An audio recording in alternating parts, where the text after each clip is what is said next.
pertencer. Um lugar para pertencer. Você é chamado para participar do reino de Deus.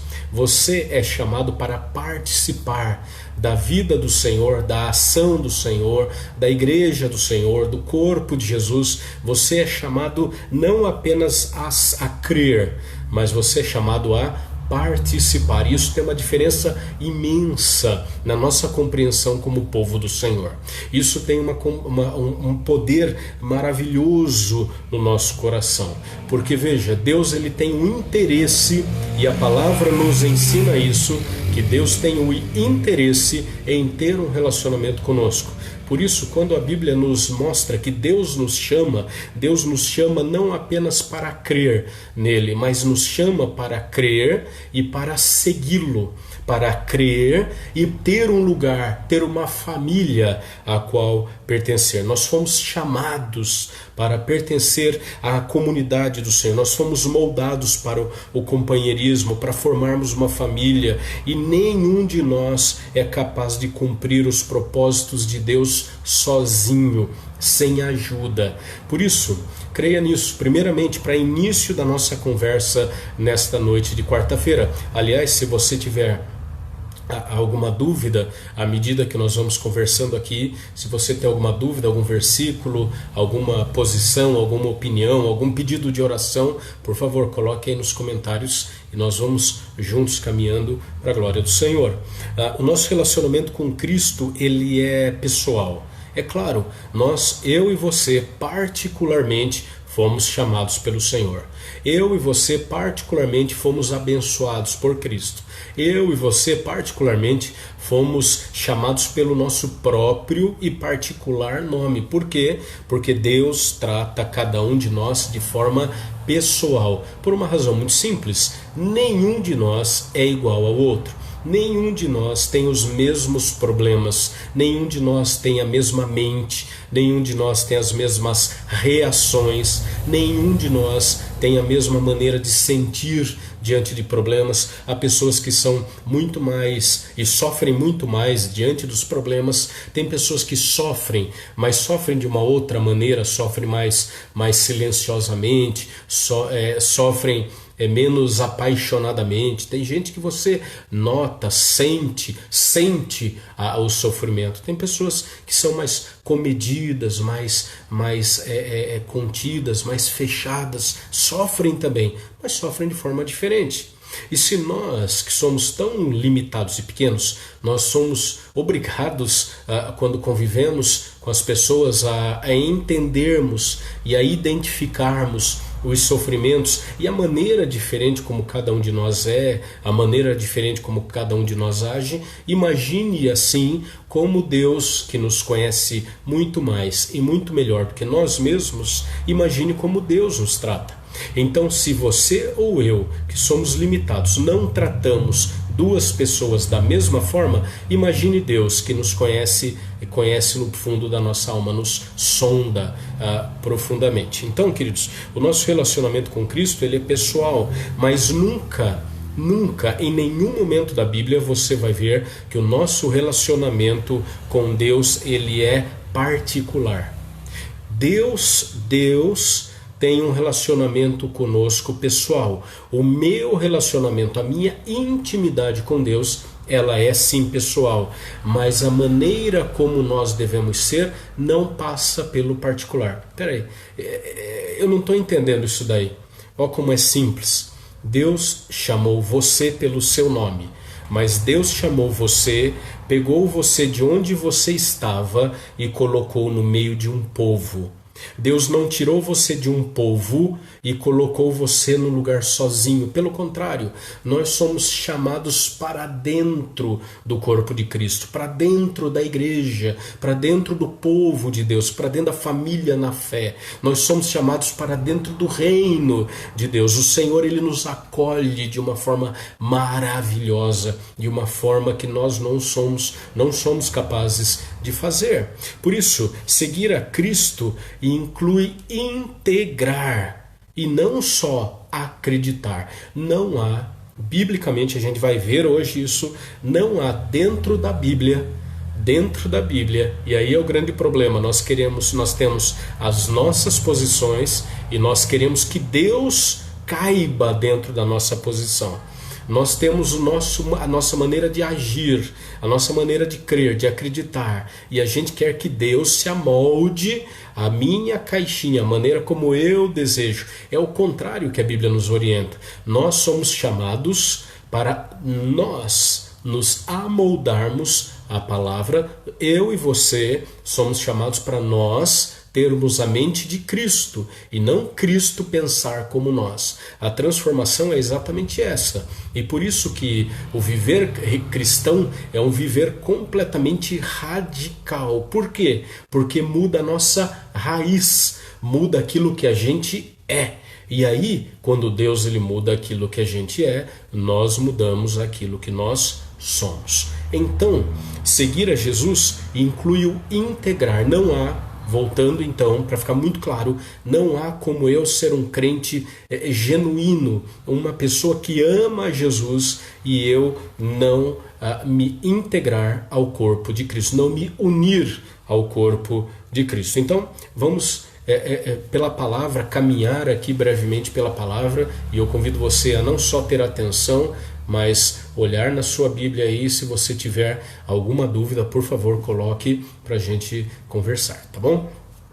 Então, seguir a Jesus inclui o integrar, o fazer parte, e não apenas acreditar. Isso é interessante porque Jesus, ele certa vez, num momento com seus discípulos, ele expulsa demônios. Numa situação, ele expulsa alguns demônios, e os discípulos de Jesus falaram o seguinte: olha, expulsou os demônios, olha como agora a gente crê, olha como a gente crê. Em outros momentos, nós temos fé, nós temos... E Jesus sempre combateu essa ideia. Não, o que importa é só acreditar. Não, em um determinado momento, Jesus diz assim, os demônios, eles acreditam, eles creem e eles tremem. Eles não só creem, eles não só acreditam, mas eles têm um temor profundo. Em um outro momento, quando Jesus debatia a ideia de quem é filho de Deus, os judeus eles falaram o seguinte: nós somos filhos de Deus porque nós somos filhos de Abraão. Nós temos esse orgulho santo dentro de nós, nós somos o povo de Deus. Jesus aponta para algumas pedras e diz: e daí? Deus ele tem o poder, Deus tem as condições de transformar aquelas pedras em filhas de Abraão. Ou seja, não é simplesmente o você crer que faz com que você seja um filho de Deus. A prova e a mostra que Deus vai dando ao seu coração é, primeiramente, Ele coloca fé no seu coração para você ouvir a mensagem, entender a mensagem, crer na mensagem. Você então se entrega ao Senhor. E depois você, depois de crer, depois de acreditar, depois de se entregar, você se integra. Você começa a fazer parte. É isso que João, o evangelista João, lá em João capítulo 1, verso 12, diz: mas a todos quantos o receberam, Deus deu-lhes o poder de serem chamados filhos de Deus, a saber, aos que creem no seu nome.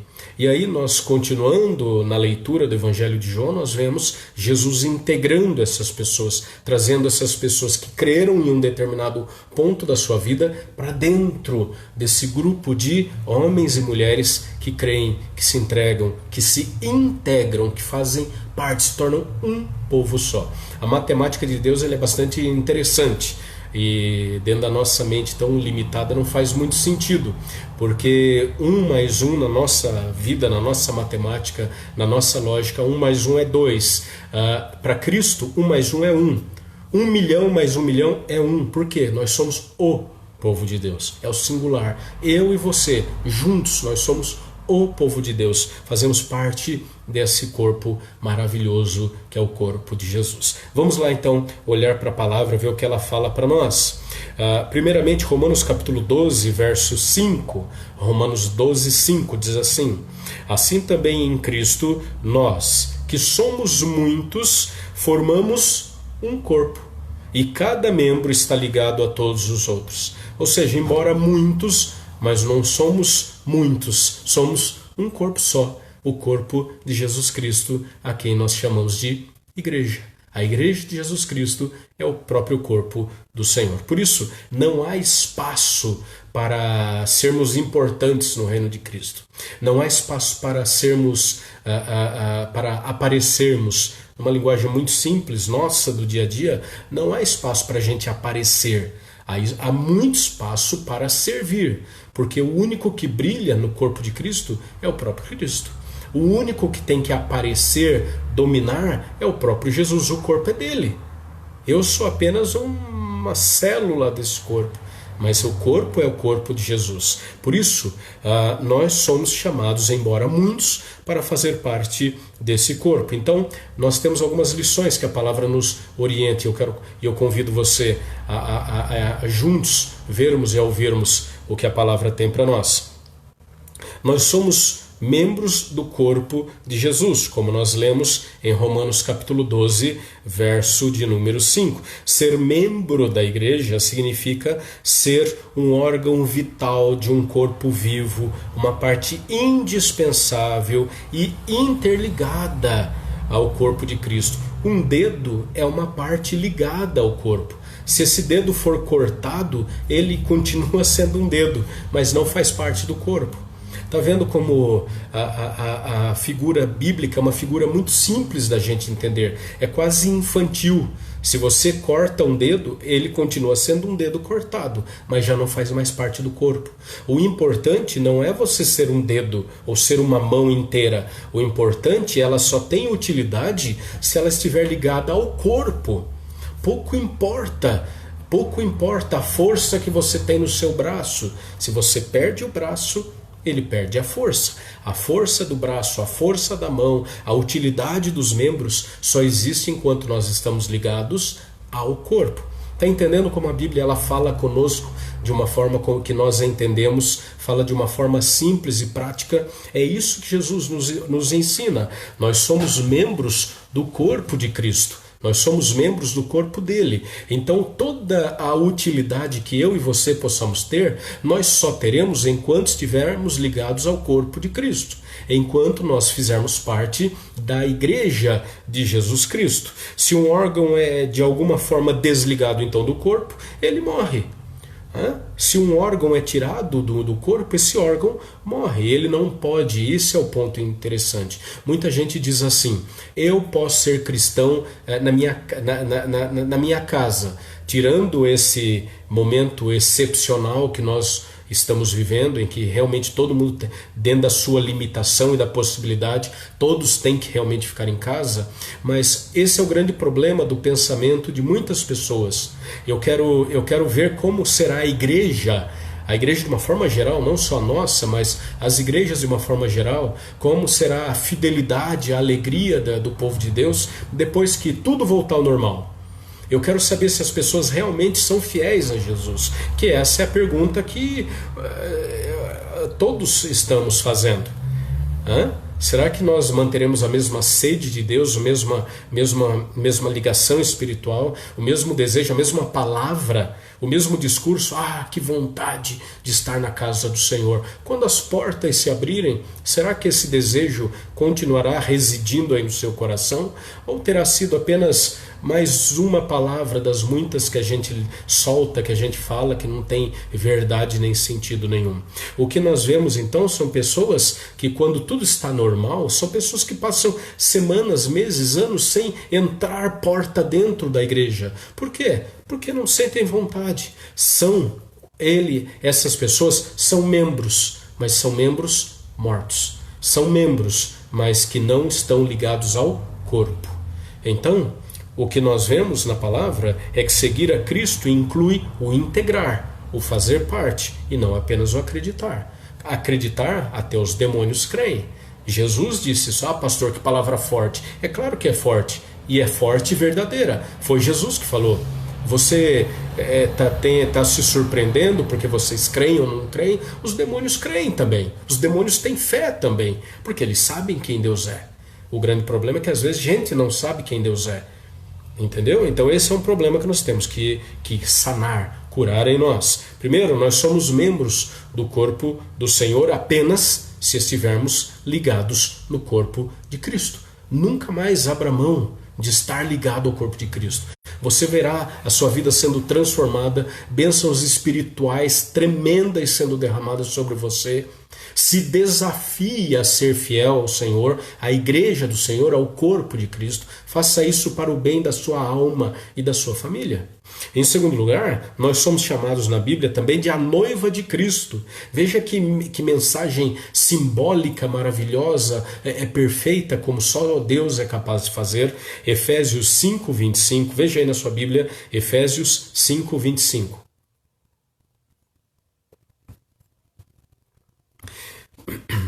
Cristo amou a igreja e entregou-se por ela. A igreja é tão importante que Jesus morreu pela igreja. A igreja é tão importante que Jesus veio pelo povo do Senhor. Nós fomos escolhidos por Cristo antes do nosso nascimento. Antes que a terra existisse, os mares existissem, que o universo existisse, de eternidade a eternidade, Deus continua sendo Deus. E o interessante é isso, a igreja é tão importante, o corpo de Cristo é tão importante, que primeiro Cristo chama a igreja de sua noiva, e outra, Jesus morreu pela sua noiva. E é interessante que Jesus falando, e Paulo falando aos Efésios, ele fala a respeito dessa figura, dessa comparação entre a igreja e um casamento, a igreja sendo a noiva e Jesus sendo o noivo, e fazendo a comparação sobre a nossa vida, e diz assim: mulheres, sejam submissas aos seus maridos, ou seja, mulheres, caminhem debaixo da mesma missão do seu marido. E é muito simples a mulher fazer isso. Sabe por quê? Porque antes o apóstolo Paulo está falando assim aos maridos: maridos, amai as vossas esposas, assim como Cristo amou a sua igreja, e pela sua igreja ele se deixou matar. Em outras palavras, Cristo morreu pela sua igreja, Cristo morreu pela sua noiva. Então, maridos, sigam o exemplo de Jesus. Morram pela sua família. Vivam para sua família, honrem a sua família. Mulheres, sejam submissas, estejam debaixo da mesma missão dos seus maridos. Estão entendendo? Então a submissão debaixo do seu esposo é estar debaixo da mesma missão. E qual é a missão do marido? Honrar, amar, viver e morrer pela sua esposa. Tá entendendo? Então o difícil não é para a esposa, é para o marido. Porque se o marido ele honra a Cristo, isso é honrar a Cristo. Se ele honra a Cristo, vivendo uma vida digna dentro da sua casa, a sua esposa vai segui-lo com alegria. Não como uma escrava, uma serva, uma mulher desprezada, uma mulher sofrida. Isso é um pecado. Isso é terrível, isso é uma vergonha acontecer dentro da igreja do Senhor. Por isso nós somos chamados, os homens são chamados para honrar, viver e morrer pelas suas famílias, e as mulheres para acompanhar uma vida de entrega, uma vida de submissão ao Senhor. A Bíblia nos desafia, a Bíblia nos chama e nos conclama, nos lembra e relembra a cada manhã que nós dependemos e somos do Senhor. Então a Bíblia chama a igreja de noiva de Cristo e do corpo de Cristo. Agora, é possível alguém dizer para Jesus: Senhor, eu amo o Senhor, mas eu não amo a sua esposa. Senhor, eu amo o Senhor, mas não amo o seu corpo. Eu amo o Senhor, mas eu não amo o que o Senhor ama. Ora, nós acabamos de ler que Cristo amou a igreja e se entregou por ela. Cristo amou a igreja e morreu na cruz pela sua igreja. Então é possível alguém dizer: eu amo Jesus, mas não amo a igreja? É claro que não. É uma mentira. E quando dizemos isso, estamos chamando o próprio Senhor de mentiroso. Por quê? Porque Cristo viveu, morreu, ressuscitou pela sua igreja, por você e por mim. Nós somos a igreja do Senhor. Isso, quando falamos assim, eu amo a igreja, eu amo o Senhor, mas eu não amo a casa do Senhor, não amo a igreja do Senhor, não amo o povo de Deus, não amo o corpo de Cristo, nós estamos desprezando, depreciando, nós estamos reclamando da obra do Senhor em nosso favor. Por isso, como é que nós podemos entender isso? Como é que nós podemos viver isso?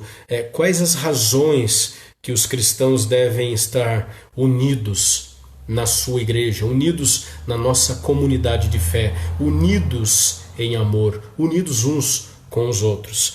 Primeiro, porque a igreja nos identifica como cristãos autênticos. A igreja nos identifica como cristãos autênticos. Vamos para a Bíblia? João 13, 35. João 13, 35. Com isso todos saberão que vocês são meus discípulos, se vocês se amarem uns aos outros. É impossível eu afirmar que eu sou seguidor de Jesus, de Cristo, se eu não sou comprometido com aquilo que Cristo mais ama. É impossível eu ser comprometido apenas com Cristo e não ser comprometido com aquilo que Cristo mais ama, que é a sua igreja. Como nós acabamos de ler, Paulo escrevendo aos Efésios, Cristo amou a sua igreja e se entregou por ela. Então a igreja, ela nos identifica como cristãos genuínos. O pertencermos à igreja nos faz e nos mostra como homens e mulheres que dependem do Senhor, amam o Senhor e amam aquilo que Deus ama. Não é possível então nós sermos autênticos, verdadeiros, integrais, ou seja, completamente entregues nas mãos do Senhor, se nós não seguimos os caminhos do Senhor e não nos integramos ao corpo de Cristo. Pastor, mas qual é a igreja correta? Bom, a igreja correta é a igreja que prega a palavra, que prega a Bíblia, que não vende a fé, que não vende uma esperança, uma promessa que Deus não fez, que não tenta te enganar, que não tenta te...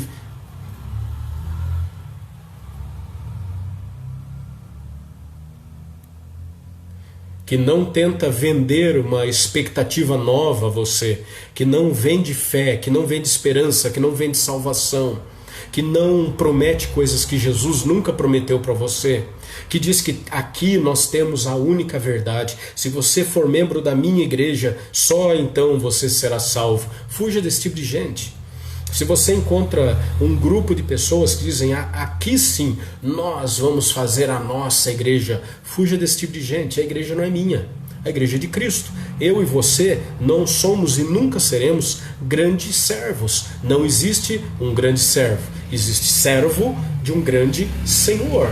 Quando as pessoas dizem, não, nós somos ou vamos ser ou vamos fazer um grupo e uma grande igreja porque nós teremos poder e vamos ser a maior igreja da cidade, e quando as pessoas elas apontam para si todo o holofote, toda a honra, toda a glória, todo o conhecimento, fuja desse tipo de gente.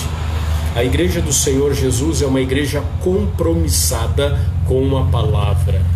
A igreja de Jesus, qual é a marca da igreja? A marca da igreja é a marca da igreja de Jesus Cristo. Portanto, só tem um Senhor, que é Cristo. Só tem um pastor, que é Jesus. Só tem um poderoso, que é o próprio Senhor. Só tem um que manda, que é o Senhor. E só tem uma regra de fé e prática, que é a Bíblia.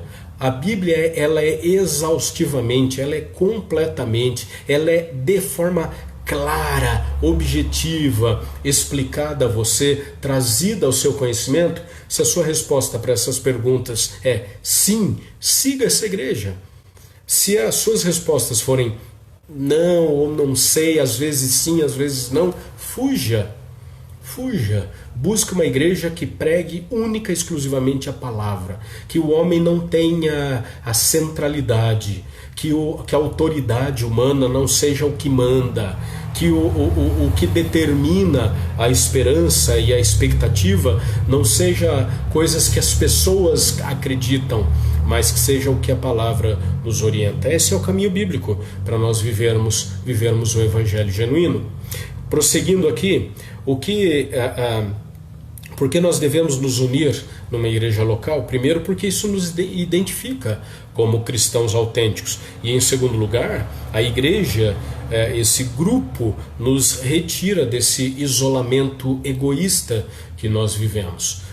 As pessoas, elas não pela questão a que nós estamos vivendo hoje, por conta de doença, enfim, mas as pessoas, elas são extremamente egoístas. Veja o que a palavra nos diz. 1 Coríntios 12, 26. 1 Coríntios 12, 26. Quando um membro sofre, todos os outros sofrem com ele. Quando um membro é honrado, todos os outros se alegram com ele. Vou ler de novo. Quando um membro sofre, todos os outros sofrem com ele. Quando um membro é honrado, todos os outros se alegram com ele. Então, a expectativa da igreja do Senhor é que a igreja ela seja uma sala de aula, onde a gente aprende, todos nós aprendemos a nos relacionar como família de Deus e não vivermos no nosso mundo de forma isolada. E tem pessoas que não têm preocupação nenhuma, não conseguem se alegrar com a alegria do outro, porque chorar com a dor de alguém é simples. Quando você conversa com alguém e a pessoa fala, olha, eu ou alguém da minha família tem uma doença grave, ou olha, eu perdi meu emprego, olha, meu filho tá doente, olha, meu pai tá numa situação, tá de cama, tá numa situação terrível de doença, você chora com essa pessoa. Mas quando a pessoa chega para você e diz, como eu estou feliz, como as coisas estão bem, como eu amo minha família, como eu sou amado por elas, apesar de todos os problemas que o mundo tem passado, mas eu estou bem, estou em paz. Se você verdadeiramente segue o Senhor e você não vive num egoísmo profundo, você vai se alegrar com essa pessoa. A sua alegria vai ser a alegria do outro. A sua prosperidade a prosperidade do outro. A sua conquista será a alegria pela conquista do outro. Nós nos despimos e nos esvaziamos de nós mesmos. Eu gosto da comparação com o copo d'água. O copo d'água, em si, ele traz uma profundeza e traz um ensino muito prático para nós. Eu tenho diante de mim aqui um copo com água. Esse copo com água só tem importância se ele estiver vazio, porque você tem sede e você vai beber essa água. Se você não beber essa água, esse copo perdeu o seu valor. Esse copo ele só tem uma única finalidade: ter essa água aqui. Mas a alegria do copo é quando ele se esvazia. Por quê? Porque daí o trabalho dele, a obrigação dele, a responsabilidade dele, a utilidade dele foi plenamente cumprida.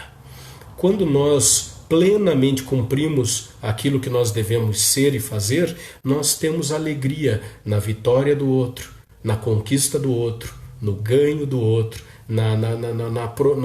no prosperar do outro. Nós nos alegramos com o alegrar-se do outro. Por quê? Porque nós nos vemos como um copo que tem uma única função: encher-se para ser esvaziado. Porque quando ele estiver vazio, é porque o outro está pleno, é porque o outro está feliz, é porque o outro está dessedentado. Essa é a função que nós temos no corpo de Cristo. Nós nos enchemos da palavra para nos esvaziarmos, para que outro seja preenchido. Nós nos enchemos da presença do Senhor para que nós possamos assim nos esvaziar, alimentando aqueles que conosco habitam, aqueles que conosco convivem, aqueles que conosco trabalham, aqueles que passam pela nossa vida em algum momento, mas não passarão sem receberem aquilo que nós temos de melhor.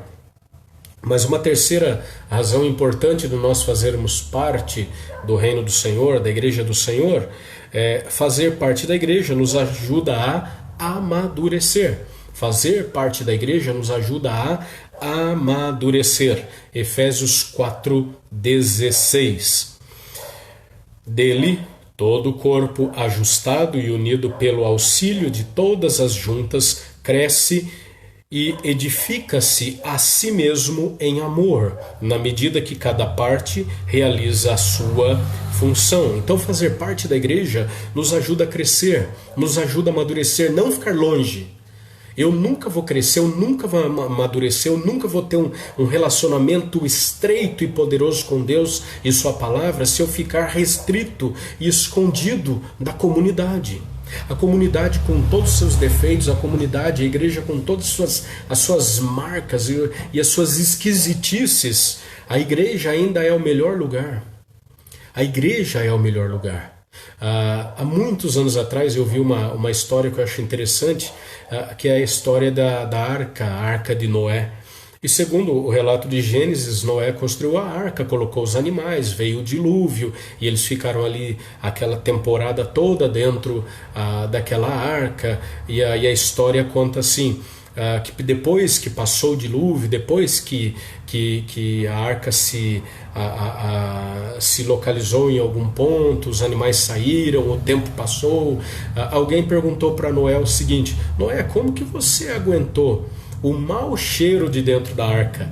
A resposta de Noé é interessante, fala nessa história, nesse conto, a resposta de Noé foi a seguinte: eu fiquei dentro da arca e aguentei o mau cheiro da arca porque eu sabia que o mau cheiro de fora da arca era muito pior. Não é que aqui é perfeito, não é que aqui não tem marcas, não é que aqui às vezes não vai ter um mau cheiro, não é que aqui às vezes não vai ter problemas, que às vezes não vai ter algumas marcas e alguns arranhões, não é que aqui não vai ter barulho, não é que aqui sempre eu vou ter certezas, não é que aqui sempre tudo vai dar certo. Porém, aqui dentro do corpo de Cristo é muito melhor do que lá fora. Se aqui tem os seus barulhos e às vezes um mau cheiro, mas lá fora a tormenta do mal, a tormenta é muito pior. Então essa historieta ela nos mostra que fazer parte da igreja nos ajuda a crescer, nos ajuda a amadurecer. Então, Efésios capítulo 4, verso 16, dele todo o corpo, ajustado e unido pelo auxílio de todas as juntas, cresce e edifica-se a si mesmo em amor, na medida em que cada parte realiza a sua função. E esse é o ponto. Na igreja não há e não pode ter esse está errado. Na igreja não é lugar de um faz tudo. Igreja não tem dono. Igreja não tem senhor. Igreja não tem amo, a não ser Cristo. Cristo é o Senhor. Por isso, quando nós vemos uma igreja em que eu ou você queremos ser tudo em todos, está errado. É um corpo que está crescendo doente. É um corpo que está se destruindo. Paulo ele é muito claro aos Efésios quando ele orienta como a igreja deve ser. Cada parte realiza a sua função. Você pode até ter mais de uma função, mas cada um tem a sua responsabilidade por uma razão muito simples. Não há nenhum crente em Jesus, nenhum que não tenha pelo menos um dom. Eu e você temos, todos nós, pelo menos um dom. Por quê? Para o serviço do Senhor. Não é para mim. Não é para dizer, olha o dom que eu tenho. Tem alguns irmãos e algumas igrejas que ficam meio que disputando quem tem o maior dom, quem tem o dom mais importante, que tem o dom mais espetacular, mais extraordinário, que faça mais barulho. Isso é bobagem. É a amostra que não sabe nada a respeito de Cristo. Quanto mais eu sei quem Jesus é, mais humilde e servo me torno, porque mais grato eu sou ao Senhor e mais dependo dele. Então fazer parte da igreja é aprender o que significa a palavra mutualidade, reciprocidade, é uns aos outros. E eu tenho uma lista aqui, que eu vou ler rapidinho para você, uma lista que a Bíblia dá, só de versículos bíblicos com expressões uns com os outros e entre si, ou seja, mutuamente, entre nós. Vamos lá? Olha o que a Bíblia... E são todas ordenanças, não são sugestões, não são toques que a Bíblia nos dá, que se você quiser tomar para si, você toma, se quiser fazer, faça, se não quiser, não faça. Preste atenção, nós somos ordenados. Veja, cadê? Amar uns aos outros, orar uns pelos outros, incentivar uns aos outros, admoestar uns aos outros em amor, saudar uns aos outros, servir uns aos outros, ensinar uns aos outros, aceitar uns aos outros, honrar uns aos outros, carregar os fardos uns dos outros, perdoar uns aos outros, nos submetermos, estarmos debaixo da mesma missão uns dos outros, sermos dedicados uns aos outros. São obrigações mútuas. Não sou eu que tenho que fazer isso, sou eu e é você. Essa é a marca de Cristo. É a marca do Senhor, é essa responsabilidade familiar. Cada um tem a sua responsabilidade e quando cada um faz a sua parte, o todo ele se mostra perfeito. Música, tá difícil de entender? Pense em música. Se as notas forem tocadas corretamente, se todas as notas forem tocadas corretamente, você vai ouvir música. Mas se você pegar, por exemplo, um violão, um piano e ficar batendo apenas nas teclas do piano, você não terá música, você terá barulho. O instrumento é o mesmo, mas se for feito da forma errada, não sai música, sai barulho. O grande problema de igrejas, por vezes, é que só tem barulho, não tem música. Mas não é a igreja de Jesus? É, mas não é ele que está tocando, é você. E quando eu toco, eu não sei o que eu tenho que fazer, eu não conheço a música. Eu não conheço a música. E aí eu faço barulho. Mas quando Cristo toca, quando Cristo age, quando Cristo faz, aí a minha vida barulhenta, ela se cala e aí a igreja do Senhor se torna uma grande música, uma sinfonia, porque as notas, cada uma delas está tocada da maneira correta, cada uma delas está tocada da maneira como devia ser, cada um na sua ordem, cada um no seu tempo, cada um no seu momento, cada um fazendo o que tem que fazer, nem mais, nem menos. Por isso, quando nós somos chamados a viver para o Senhor, nós devemos viver para o Senhor dessa forma. Quando nós somos conclamados, chamados para fazer parte da igreja do Senhor, nós somos chamados para fazer parte da igreja do Senhor e cada um de nós é convocado para ser apenas uma nota dessa grande sinfonia. Não se preocupe em ser mais, porque você não será, porque o regente é quem compôs a música e ele sabe exatamente em que momento aquela nota tem que ser tocada. Se nós quisermos inverter essa ordem, nós não teremos música, teremos barulho. Talvez a tua vida tenha sido nesses tempos muito barulhenta, muito sem sentido, que fere os seus ouvidos e o ouvido das pessoas que estão com você.